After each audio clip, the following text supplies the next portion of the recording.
Hi SciFund video class, Jai Ranganathan here. In this video, we'll be talking about the importance of sound effects or ambient sound in your video.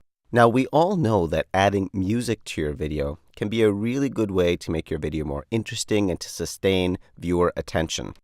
But the same is true for ambient sound. Now, what do I mean by that?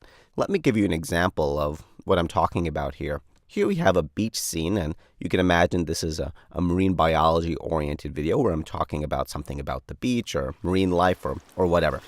But notice how much more evocative this all becomes once the sound of the ocean comes in.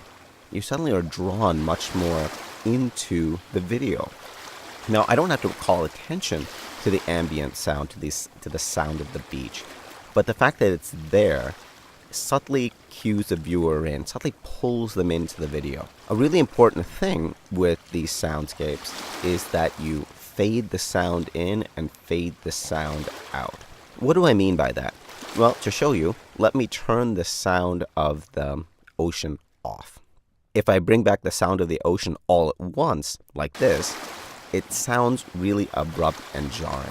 A much better way is to fade in the sound of the ocean and to fade it out when you're done. Now, the use of ocean sounds when you're talking about the ocean is a pretty obvious sound cue, but your ambient sounds don't have to be this obvious. And here's an example. So let's say I'm talking about space. Now, obviously in space, there's no sound.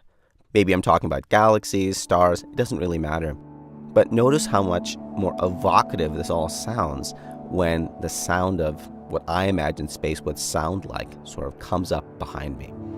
Notice that there's no need to call attention to the sound. Just the fact that it's there helps to draw the viewer in. So here's the point.